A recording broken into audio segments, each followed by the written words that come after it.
والعاقبۃ للمتقین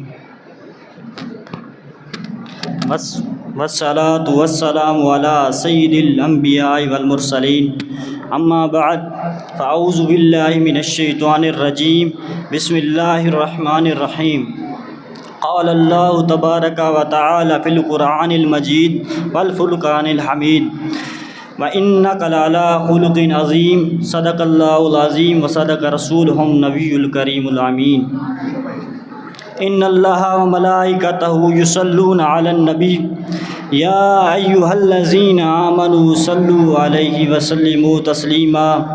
تمام حضرات محبت اور ذوق و شوق کے ساتھ درود شریف کا نذرانہ پیش کریں۔ الصلاۃ والسلام علیک یا سیدی یا رسول اللہ، الصلاۃ والسلام علیک یا سیدی یا حبیب اللہ، الصلاۃ والسلام علیک یا سیدی یا رحمت للعالمین۔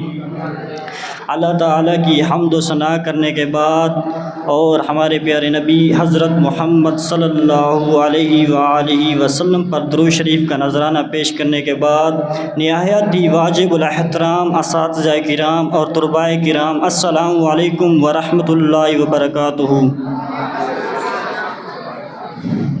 میں نے آپ لوگوں کے سامنے قرآن مجید فرقان حمید کی ایک آیت تلاوت کرنے کا شرف حاصل کیا ہے۔ رب تعالیٰ سے دعا ہے کہ مجھے حق سچ بولنے کی اور ہم سب کو اس پر سن کر عمل کرنے کی توفیق عطا فرمائے۔ اللہ تبارک و تعالیٰ نے قرآن مجید فرقان حمید میں ارشاد فرمایا وَإِنَّكَ لَعَلَىٰ خُلُقٍ عَظِيمٍ، اور بے شک آپ اخلاق کی بلندیوں پر فیض ہیں۔ حضور اکرم نور مجسم صلی اللہ علیہ وآلہ وسلم کے اخلاق کے کریمہ اور عادات مبارکہ تمام خوبیوں کی جامع ہیں۔ آپ کے اخلاق عالیہ میں صبر و تحمل، حلم و بردباری، رحمت و شفقت، سخاوت و شجاعت، عدل و انصاف، غم خواری و انکساری کے محاسن و کمالات موجود ہیں۔ آپ کے معاملات کی ستھرائی، گفتار کی شیرینی، کردار کی پاکیزگی کو اپنے بیگانے سبھی مانتے ہیں۔ ہر ایک کے ساتھ آپ عنایت اور مہربانی کا معاملہ فرماتے تھے۔ جو لوگ آپ کے طعن و تشنیع کرتے تھے ان کے ساتھ بھی آپ محبت اور عنایت کے ساتھ برتاؤ کرتے تھے۔ حضور اکرم نور مجسم صلی اللہ علیہ وآلہ وسلم نے برائی کا بدلہ اچھائی سے اور بدسلوکی کا حسن سلوک سے دینے کی تعلیم فرمائی۔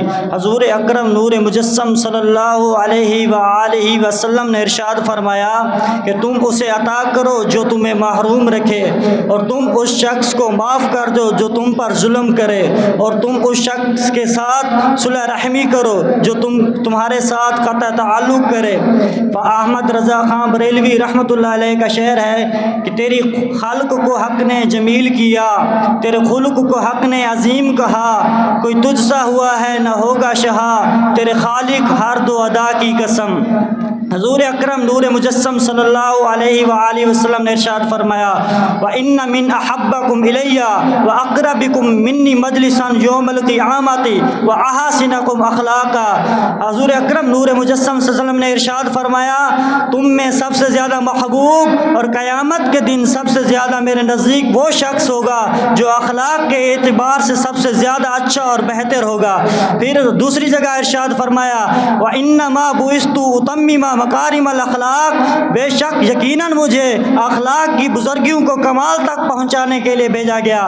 بخاری شریف میں ایک روایت ہے کہ ایک عرابی مسجد نبوی میں حاضر ہوا اور مسجد نبوی کے صحن میں پیشاب کر دیا۔ صحابہ کرام رضی اللہ عنہم دوڑے کہ انہیں سختی سے منع کریں۔